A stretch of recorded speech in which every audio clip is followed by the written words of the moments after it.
tá?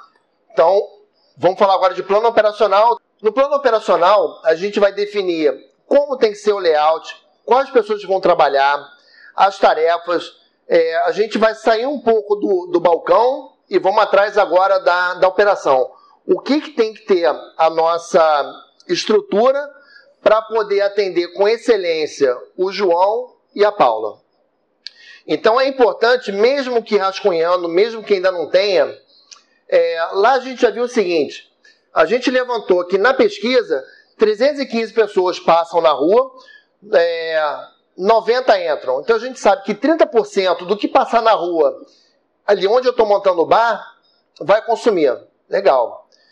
Naquele horário, eu consigo no espaço de 50 metros atender aquela quantidade? Não sei. Então, a gente precisa, baseado naquilo que nós estamos levantando, qual seria a estrutura necessária para a gente poder atender aquilo que a gente levantou que vai acontecer. Então, a gente pega na mão, cara. Sabe, desenha, olha, aqui vai ser o bar, vão ter 5 bancos, vão ter 20 cadeiras, vão ter 80 lugares, e eu imagino que isso vai acontecer. Porque eu tendo essa estrutura já pronta, ela é coerente com tudo aquilo que eu tenho levantado que vai acontecer. Então, eu preciso ter um layout, e depois a gente vai falar na missão, né? Mas seria interessante a gente estar descrevendo, olha, tá vendo onde está escrito, sei lá, C? Ali vai funcionar o trail, ali vai ter a geladeira, em tal lugar vai ter a mesa. E aí a gente já tendo essa noção, vamos saber por quantos garçons eu preciso para poder atender esse lugar. Ou eu posso ter um só para delivery. Então delivery eu vou precisar de, sei lá, 12 metros quadrados, porque eu vou atender só delivery. Mas como é o layout disso? Quantas pessoas e quais as competências que eu preciso ter para poder rodar essa operação? Então é muito importante definir os cargos e qualificações das pessoas para eu poder recrutar e o pool organizacional. Todo empreendimento, né, é interessante porque a gente pensa assim, cara, eu vou fazer tudo. E isso é louvável, é o que todo mundo passa, é o que eu passo, é o que a gente segue. Mas a cada momento é importante que a gente tenha muito claro que se eu crescer, eu vou precisar que alguém faça essa tarefa. Então, quais são essas tarefas? E se você está desempenhando, se você fez o drink, você embalou o drink, você sentou na tua bicicleta, foi lá, pedalou, entregou o negócio e voltou, mesmo assim, você vai ter que ter uma função CEO, você vai ter a função, sei lá, gerente de entrega, entregador. Dependendo do momento em que você esteja dentro desse processo, você vai colocar lá, chapéu do gerente. Então tá, agora eu vou ver, tá de acordo? O bartender fez direito? Eu mesmo sou bartender. Vou validar lá, tá bem embalado, tá tudo em cima? Tá. Entrego pro entregador. Quem é o entregador? Sou eu. E assim eu vou seguir. Porque eu crescendo a entrega, eu crescendo um pedido, essas tarefas elas estão bem definidas e separadas para quem vai fazer o quê. E aí com isso você consegue escalar e crescer. Isso é importante também quando a gente falar de formação de preço, quanto para você poder formar o preço, qual é a mão de obra direta que está ligada a essa produção. Então, por isso mesmo, sendo uma só pessoa, é ter essas funções bem definidas para depois a gente separar. Então, uma situação que é importante a gente ter é isso daqui. Eu tenho lá o dono do empreendimento, debaixo dele eu tenho um gerente geral e um auditor. Debaixo do gerente geral eu tenho um maître, um caixa, um chefe de bar e um outro de serviços gerais. Debaixo do maître eu tenho um garçom. Debaixo do chefe de bar eu tenho um barbeque, eu tenho um ajudante. E daí por diante. Então é muito importante você criar essa estrutura, não agora, porque agora a gente sabe que a gente vai fazer tudo. Mas num plano de negócio você precisa entender quais são as funções e quais são as características e competências que esse profissional precisa ter para poder desempenhar essa função. Porque num primeiro momento que você cresce, você vai ver o seguinte, quem você pode contratar em qual parte para poder suprir aquela necessidade. É muito diferente prolabore de retirada de lucro. Tá? Eu vou falar agora sobre o princípio das entidades, que é em contabilidade, esse papo é nerd, né? Mas em contabilidade, eu tenho um dos princípios fundamentais, que é o princípio das entidades, que ela diz que pessoa jurídica é uma pessoa física é outra pessoa. Eu não posso vender um coquetel, pegar R$40, sair e botar gasolina no meu carro. Eu sou funcionário da empresa que eu sou completamente dono. Porque do momento que a gente não consegue essa separação de bolso, você não consegue apurar resultado, você nunca vai saber se o seu empreendimento está dando lucro ou prejuízo. A gente vai abordar isso em financeiro, mas o que eu quero falar de Prolabore? Prolabore é o salário do sócio. Então, da mesma maneira que você paga um fixo para o teu, pro caixa, tá, para o garçom, o que for, você precisa ter um fixo teu. Você vai definir um salário seu e você não pode tirar nem menos e nem mais que aquele valor. De tempos em tempos, quando a gente apurar resultado, a gente vai ter uma participação do lucro, se assim nós definimos. Mas nesse momento, Prolabore, você precisa definir um número, seja ele qual for, e a empresa está te pagando. Mas, Leopoldo, o que eu estou vendendo hoje não tem condições de pagar o meu Prolabore, ela não tem condições de pagar o meu trabalho. E é óbvio, você como dono da empresa, você não vai sangrar, vai botar assim, não, o meu salário vai ser de R$10 mil. Como é que você define o seu Prolabore? O seu Prolabore é uma pessoa com aquele conhecimento, aquela competência, quanto ela vale no mercado? Ela vale 5 mil? Meu Prolabore é de 5 mil. Só que qual a diferença? Como a empresa hoje ela não pode te pagar os 5 mil, você vai colocar a empresa te devendo 5 mil. E por que isso é importante? Não 5 mil. Vamos supor que você consiga tirar 1.000 dentro lá da tua operação. Ela vai ficar te devendo 4. Se você conseguir no mês seguinte tirar 3, ela vai te dever 2. No momento em que ela conseguir te pagar os 5, ela vai começar a te pagar o extra, que foi o trabalho que você trabalhou para ela. Por que isso é importante?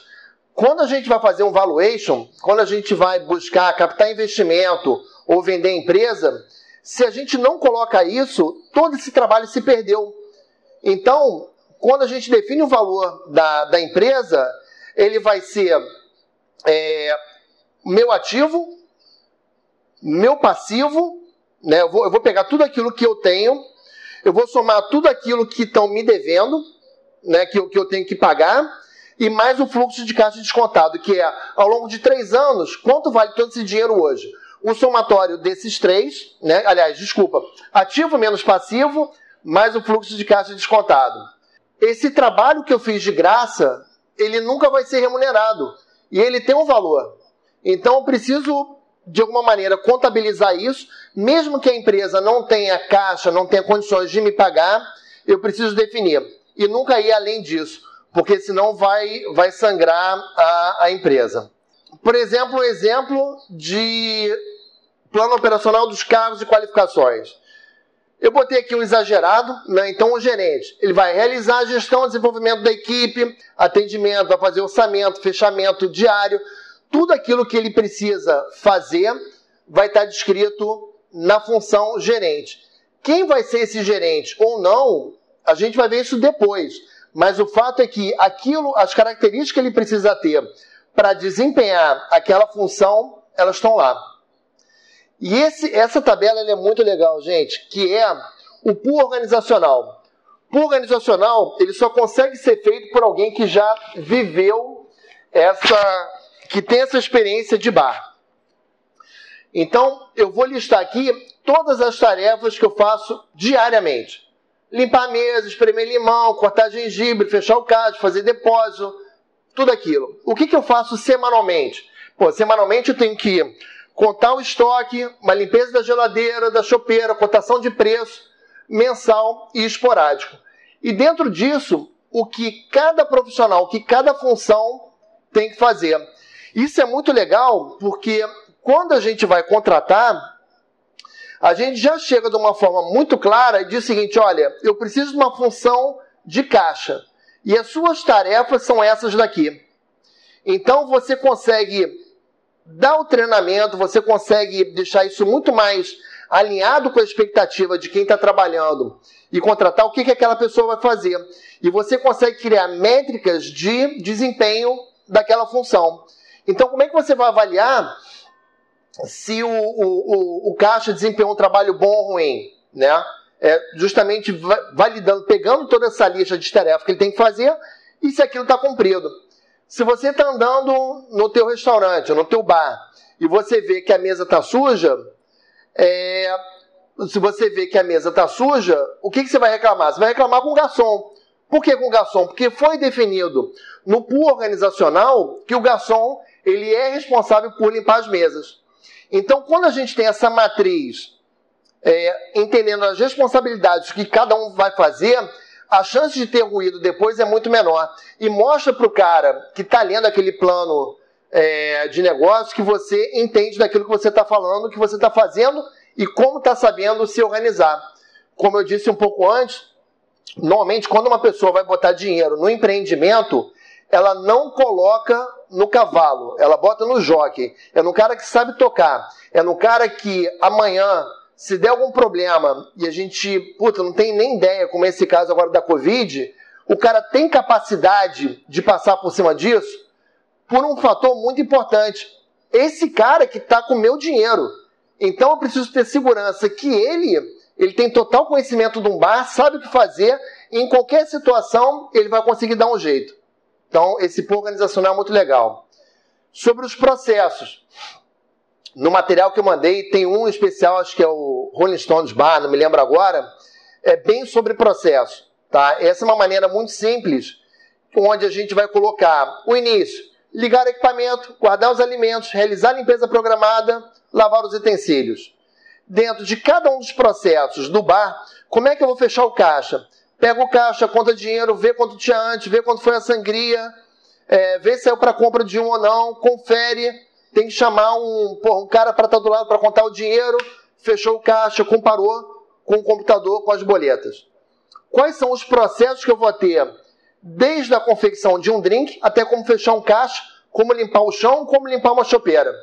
Então não basta só ter a tarefa. Para cada tarefa ou para cada situação, eu vou ter um processo que diz como é aquilo. Não só o processo de uma forma macro, como a gente está vendo aqui nessa sequência de ações, mas explicando o que é cada um desses. Como é que eu ligo o equipamento? Como é que eu vou guardar um alimento? E por aí vai. Então, no nosso plano de negócio, dentro dos processos, do que a gente está fazendo, a gente tem que ter isso muito bem definido.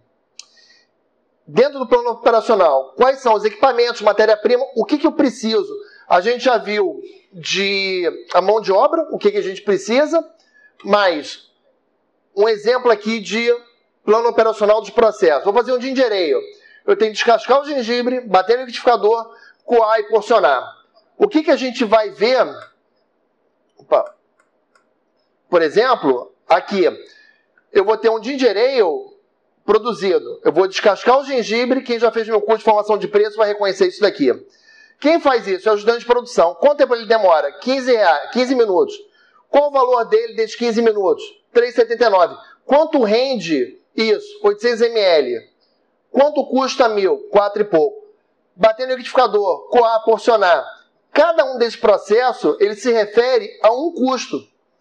Então, eu vou ter não só o processo de como fazer, mas depois vai me facilitar muito em quanto custa aquele processo. Porque depois, na parte financeira, a gente vai levantar todo esse conteúdo e aplicar lá. Quando a gente tem nos nossos colaboradores, chefe de bar, quanto é que ele ganha? Um salário de 2, 3 mil reais vai refletir 4 mil reais no fim do mês. Por quê? Eu tenho férias, 13º, ISS, por aí vai. Ajudante de promoção, como é esse processo? Isso tem que estar muito claro no meu plano de negócio, que é essa parte de mão de obra e processo. Quais são os equipamentos que eu preciso comprar? Eu tenho que comprar um forno que custa 50 mil reais. Eu tenho que comprar um liquidificador, uma bancada, eu tenho que fazer uma reforma. Então o que eu preciso ter dentro daquele layout que eu fiz? Eu botei que precisa ter uma geladeira. Quanto custa a geladeira? Qual a capacidade? Voltagem. Aquele lugar, ele tem fiação elétrica para chegar ou não? porque todo ele tem que estar muito coeso, do início ao fim, né? Então essa questão, quais são os equipamentos que eu tenho que comprar, quais são as máquinas, a coifa, para poder ter um número. E, obviamente, justificando. É óbvio que eu não vou justificar tudo, né? Pô, eu tenho que comprar um liquidificador. Pô, não tem que falar, o liquidificador serve para bater tal coisa. Mas se eu compro um forno que custa 50 mil reais, por que eu preciso comprar esse forno de 50 mil? O que justifica aqueles investimentos, seja equipamento numa reforma, fora do padrão, fora da curva, fora da média, onde a gente sabe que nem todo mundo vai conhecer aquela situação, aí sim eu escrevi justificar. Olha, esse forno de 50 mil, eu consigo, ele não vai ter fumaça, eu consigo entregar mais rápido, eu consigo vender produto A, B e C, que a gente tem uma margem boa, e o João e a Paula adoram esse produto e vão comprar, portanto. Então a gente precisa, dentro desse plano operacional, do que a gente precisa e justificar, obviamente, aquilo que precisa ser justificado. Pô, tem que comprar matéria-prima, tem que comprar maçã. Ó, tem porque tem, né? Eu já tenho lá no produto, não tem que explicar por que tem que comprar maçã, né? Qual é a minha capacidade instalada? De tudo aquilo que elaborei, do tamanho, de banco, quantas pessoas eu consigo atender na noite? Quantos drinks eu consigo atender na noite? Eu tenho algum gargalo? Né? Se eu tenho uma expectativa de entrar 90 pessoas no meu bar, se cada um pedir, sei lá, 1 ou 2 drinks, eu consigo entregar essa quantidade naquele tempo em que o João espera receber o drink? Onde, né, eu preciso, ao invés de ter um bartender, eu posso ter um ajudante para me preparar? Né, eu vou ter lá o prédio fazendo, já vou deixar lá tudo pronto, só para pegar e servir. No plano operacional é onde a gente vê essas diferentes competências e áreas para poder prever se aquilo se materializou ou não e o que eu preciso ajustar para isso. Então agora a gente vai para a missão 5, que é descrever o seu, mais uma vez para quem entrou agora lá no classroom.google.com, com esse código vai ter todo o acesso aos planos de negócio, a toda a situação que a gente tem, né? Eu aconselho muito ler o que já foi descrito para a gente poder ter uma noção, como eu falei no início desse webinar. Esse é um curso para adultos, então a expectativa é que cada um corra atrás do conteúdo, que eu posso passar aqui 20 horas falando, que não vai adiantar, porque só vai fazer quem realmente está com desejo de fazer. E precisa saber entender, né? Tem que pegar o material, ler o material e colocar a mão na massa. Que é justamente esse plano operacional, que assim a gente finaliza esse conteúdo. Foi. Gente, uma outra coisa que eu queria pedir, quem puder postar nos stories, marcar a preste oficial, a gente está fazendo tudo isso, sem custo, no amor, para poder ajudar. Então, se vocês puderem seguir a página, botar nos stories, marcar a gente, eu vou agradecer muito, porque é uma maneira que tem de ajudar bastante a mim, né? E eu acho que colaboração é isso, né? Quando a gente entrega um pouco aquilo que pode e cada um faz um pouquinho, eu acho que todo mundo ganha, todo mundo cresce. Fiquem com Deus, fiquem com saúde, muito obrigado e a gente vai se falando, tá? Forte abraço, tudo de bom.